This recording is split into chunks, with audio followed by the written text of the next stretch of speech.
On voit la vie en rose avec Sylvie Desgroseilliers au FM 103.3, mais aussi avec Louise Mercier de chez Albimax qui est avec nous ce matin. Bonjour Louise. Bonjour Diane. Louise, on va parler aujourd'hui de paperasse parce que quand on va consulter un courtier en immobilier, eh bien, c'est de ça qu'on veut se débarrasser, de la paperasse souvent parce qu'on se dit, oh mon Dieu, quel cauchemar, mes papiers, puis quel papier j'ai besoin, puis il ne faut pas que j'en oublie un, puis tout ça.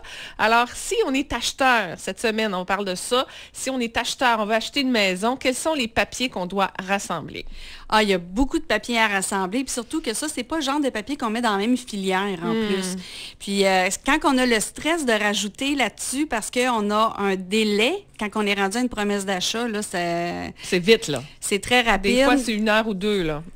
1 heure ou 2. Ouais, ça pourrait même des fois. Quand il y a plusieurs personnes qui veulent la même maison, par exemple. Là. Oui. Non, c'est ça. Fait que c'est sûr que pour avoir, préparez-vous d'avance dans le fond, là. Fait que c'est ça qu'on veut vous aider à faire aujourd'hui, c'est de vous préparer d'avance. C'est sûr et certain que les institutions financières, maintenant, ils demandent une lettre de l'employeur.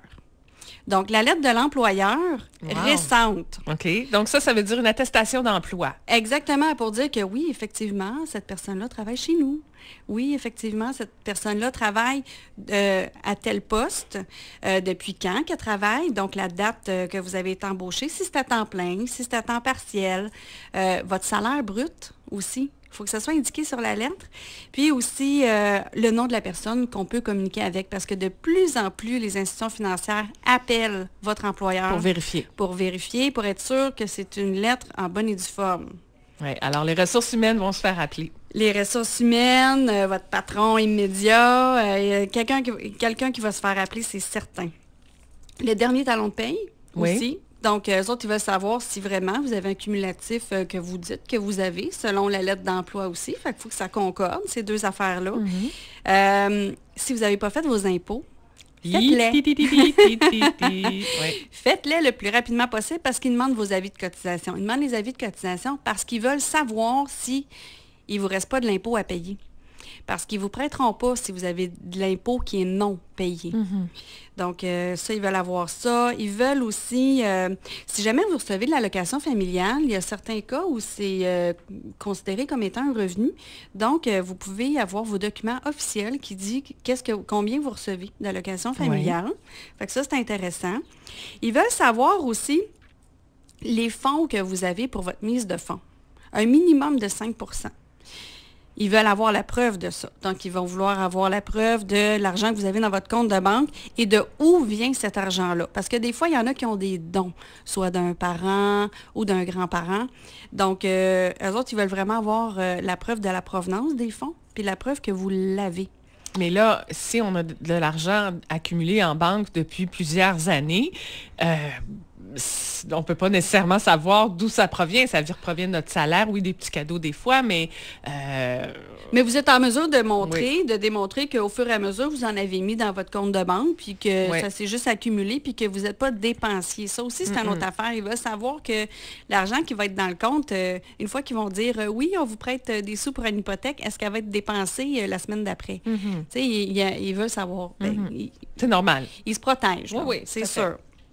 L'autre chose aussi, quand on va un petit peu plus loin, on a besoin d'un spécimen de chèque parce que les autres, ils veulent savoir où est-ce qu'ils vont prélever le montant d'hypothèque une fois que vous allez avoir votre propriété. Puis évidemment, ils veulent savoir aussi c'est qui le notaire parce que toutes les institutions financières, ils vont envoyer l'information au notaire. Comme ça, vous n'avez pas à vous occuper de tout ça. Là. Eux autres, ils vont tout envoyer au notaire pour dire c'est combien que vous empruntez, à quel pourcentage, l'amortissement, tout ça. Donc, le plus important, là, c'est de commencer à faire vos impôts s'ils ne sont pas faits. Oui. Si vous voulez avoir une propriété. On le fait pas mal. Je pense que la majorité des gens font ça. Oui, mais des fois, on arrive que, il y a quelqu'un qui n'a pas payé son impôt. Fait qu'on ne va pas lui prêter. Fait Si vous avez les cartes de crédit aussi là, qui sont vraiment pleines, commencez à vous débarrasser de quelques cartes de crédit, surtout si vous en avez beaucoup. Parce qu'à un moment donné, les institutions financières, ils vont vous faire le ménage dans vos affaires. Puis à ce moment-là, ils vont dire, bien écoute, si tu ne fais pas le ménage, on ne te prête pas. C'est ça. Quand tu auras fait le ménage, on va te prêter. Exactement. Fait que c'est pas dans le 10 jours de délai d'une promesse d'achat que c'est le temps de faire le ménage. Là. Non, on commence là. Si vous savez que vous voulez acheter au printemps parce que vous savez déjà que c'est votre dernière année d'être à loyer ou que vous voulez avoir une plus grande ou une plus petite maison, c'est le temps là, de commencer à prévoir tout ça. La lettre de l'employeur, vous ne pouvez pas l'avoir trop d'avance.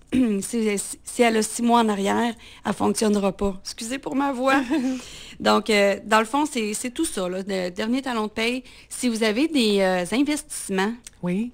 Vos derniers relevés d'investissement qui dit combien vous avez, puis tout ça, ça aussi, prévoyez ça. Ça, ils aiment bien ça, les institutions financières, de voir que vous avez de l'actif. Bon, super. Alors, si on ne se rappelle pas de tout ça et on veut avoir des détails, on veut savoir comment ça fonctionne, on est un peu inquiet parce que notre vie privée, tout est allé là-dedans et qu'on veut avoir des renseignements, mais on peut communiquer avec toi chez Albimax. À quel numéro? Au 1-855-ALBIMAX, ALBYMAX, ou sinon vous pouvez venir au www.albimax.com, puis on est plusieurs courtiers qui sont là pour répondre à vos besoins. Excellent. Et la semaine prochaine, on va parler, cette semaine, on parlait déjà des acheteurs. La semaine prochaine, on va parler des gens qui sont vendeurs et qui doivent eux aussi réunir certains papiers. Tout à fait.